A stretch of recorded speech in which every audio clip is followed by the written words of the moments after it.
My name is Thomas Glover, and this is my research case study presentation for the Warner Music Group versus YouTube. Since its birth in 2005, YouTube has changed the way we all view content. The video sharing site has become a phenomenon for businesses, families, and musicians, both major label and independent. During this time, record labels were looking to take advantage of streaming opportunities sources like YouTube offered. Music sales, both physical and digital, were beginning to decline, and labels were looking for an alternative. In this particular scenario, Warner Music Group, which was the home to subsidiaries such as Atlantic Records, Warner Brothers Records, Warner Music Nashville, and so on, struck a deal with YouTube in 2006. This deal allowed YouTube to use music from Warner Music Group in exchange for a percentage of advertising revenues.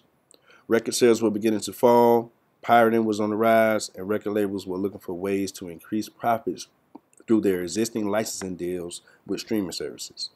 The conflict rose when it was time to renegotiate the agreement due to the expiration of the original one.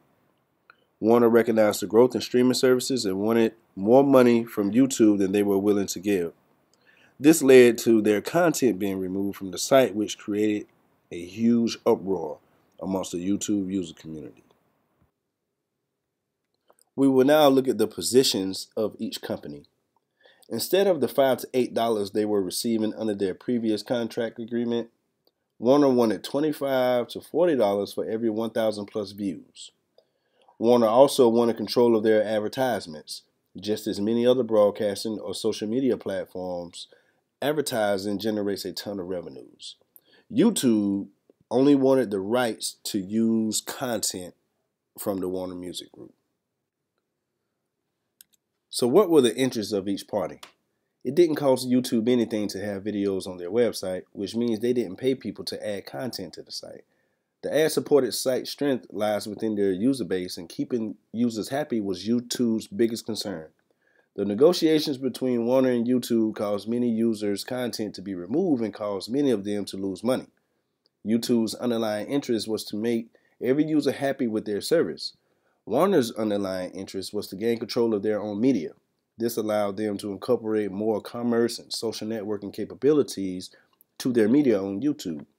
They could create their own ads and create links that would take users to an artist's website or anything that would push a sale.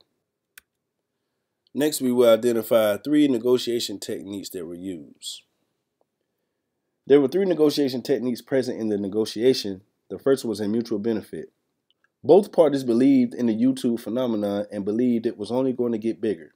Reaching an agreement would mutually benefit both parties because in order for Warner to compensate for their lost revenues, they needed the streaming services of YouTube.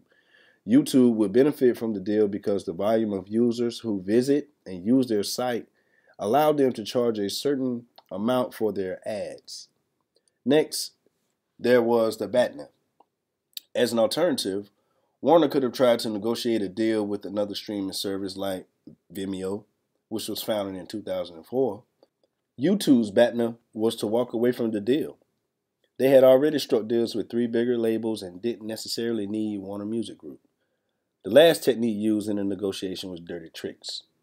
Google made a statement that says, if we can't reach acceptable business terms, we must part ways with successful partners.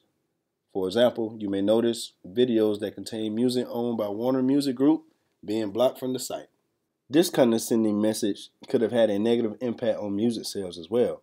Fans are sensitive, and if they've purchased an album from an artist, not being able to use the music on their user-created videos could impact digital sales. The fans are what matter most because they are the ones who purchased the music. This publicly released statement put pressure on Warner to not only find a solution, but do it before their artists began losing fans. Next, we will analyze what went well in the negotiation. There were a few things that went well during the negotiation. For instance, both parties kept the consumer in mind. Although Warner wanted more control over their advertisements and content, both companies felt the consumer experience was most important. Both parties also shared the idea of an innovative solution to the conflict. They both wanted to eagerly find a sustainable model that created a mutual benefit. So instead of deleting a user's video, The user would have an audio swap feature that gave them the option to change the audio on the video. There were also a few things that went wrong during the negotiation. The conflict caused some negative emotion from users. Many recording artists were using the platform to pursue their music career and build fans. One Australian singer said, "Lord knows, without Paris Hilton and Kanye West liking my videos from their blogs, I would have sold a fuckload less albums." There were users filing lawsuits because their content, which was making them a significant amount of revenue through YouTube's advertising program, was removed. In September of 2009, Warner Music Group and YouTube reached an agreement. Although the specific details are confidential, there were a few that surfaced publicly. According to Hollywood Reporter, the agreement was as follows. Warner Music will be responsible for striking separate deals with individual music publishers to obtain licenses for the musical compositions and lyrics in the recordings. YouTube.com will use special software to identify recordings used in videos posted by users and then offer the owner of the copyrighted material a percentage of the fee for advertising that will run alongside of the clip. The deal will also give the copyright owner the authority to demand and use and remove content if necessary. In order to help create a premium environment around which to sell these ads, YouTube will allow Warner to create custom channels within the service dedicated solely to Warner artists. Warner will be the one selling advertising around its videos rather than YouTube.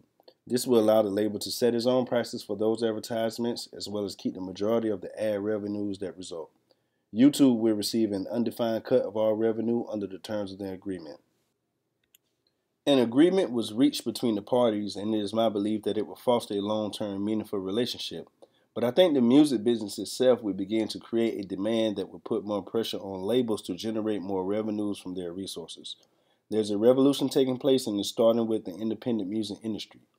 Glassnote Entertainment Group President Daniel Glass says, "The revolution doesn't begin at the top. The revolution always begins at the bottom. The little guy, the indie artist, the country singer, or that rapper who's going to be upset.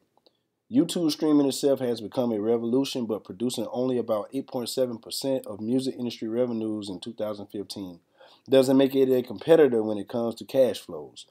The independent artist movement is beginning to find few reasons to give power to their major labels, which could lead to YouTube dissolving their relationship with them and focus on the indies."